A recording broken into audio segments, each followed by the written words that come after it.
2025 நீங்கள் பேர் வாங்குவீங்களே தவிர நீங்கள் எதிர்பார்ப்பது போல் இருக்காது. ஏனென்றால் உங்களுடைய ஒவ்வொரு இடத்திலையும் சனி செவ்வாய் வீட்டை சனி 3ஆம் பார்வையாக பார்க்கிறது. அதுக்கு சப்போர்ட் செய்யக்கூடிய கிரகங்கள் இப்பொழுது இல்லை.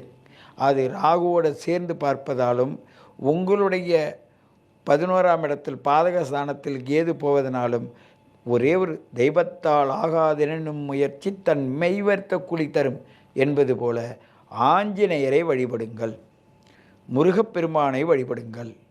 நீங்கள் மகாலட்சுமியும் சரஸ்வதியும் வழிபட்டாலும் தவறில்லை. இருந்தாலும் வாசலை கூட்டி கோலமிடுங்கள். மாலை பொழுதிலும் காலை பொழுதிலும் உங்களுடைய தலைவாசலை கூட்டுங்கள். அங்கே நல்ல விளக்கு ஏற்றி வைங்க. வாசப்படியில் தோரணங்களை கட்டி விடுங்க. நெகட்டிவ் எனர்ஜி உள்ளே வராது.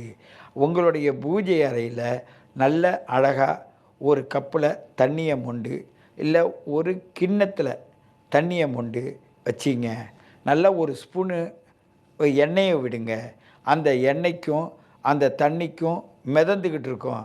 அப்போ ஒரு இலையை எடுங்க. இலையை துவாரம் விட்டு ஒரு திரி அதுக்குள்ளே விட்டு அந்த திரியில் கீழப்படுறது மாதிரி வச்சுட்டு அந்த தீபத்தை ஏற்றுங்க.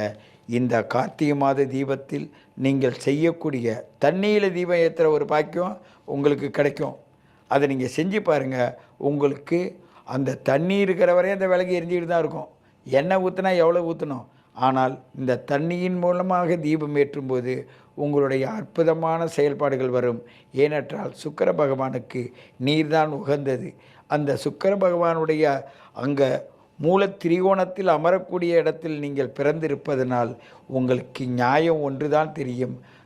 நடிக்க தெரியாது. பேசுகின்ற வார்த்தையெல்லாம் மற்றவங்க நடித்தாலும் கண்டுபிடிச்சிருவீங்க.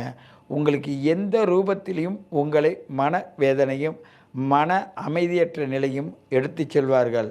அவர்களை திரும்பி பார்க்காதீர்கள், உங்களை மட்டும் திரும்பி பாருங்கள். உங்களுக்குள்ளே இருக்க மகா பெரும் ஆற்றல். நீங்கள் ஏதாவது ஒரு வேலைக்கு போனீங்கன்னா அந்த வேலையை மிக துல்லியமாக மிக சிறப்பாக பலரும் போற்றும் அளவுக்கு செய்வீங்க. வேலை இல்லாத வீட்டில் இருந்தால் வீட்டில் இருக்க செவரு கூட எப்படி இருக்குன்ற சந்தேக கண்ணோட்டத்தோட உங்களோட மனநிலையானது வேதனைக்கு ஆளாகும். அப்படிப்பட்ட கிரக நிலையின் கதிர் இயக்கங்கள் தான் அந்த ராசியில் வந்து விடும். ஏனென்றால் முதல் 6 ராசி ஒரு பகுதியாகவும் மறு 6 ராசி ஒரு மறுபகுதியாகவும் இதை அர்த்தநாரீஸ்வரர் என்று சொல்லுவது போல் சிவமாகவும் சக்தியாகவும் மாறுவதற்கு இது தலையாய ராசியாக இருக்கிறது.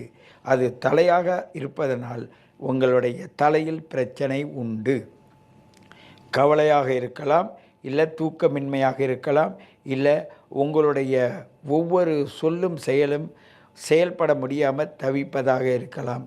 ஆகையினால் நீங்கள் துளாராசி நேயர்களே 2025 உங்களுடைய உடல் மீதும் உங்கள் உள்ளத்தின் மீதும் கவனம் வைத்து இல்லறத்தை சிறப்பாக நடத்துங்கள்.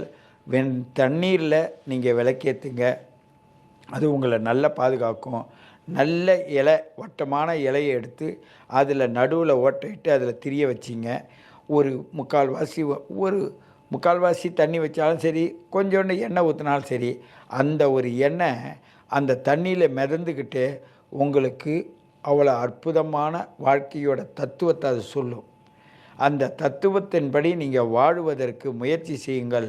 இந்த 2025 உங்களுக்கு அற்புதமான வழிகாட்டி உங்களை அழைத்து செல்லும் என்று கூறிக்கொண்டு உங்களை மீண்டும் சந்திக்கிறேன்.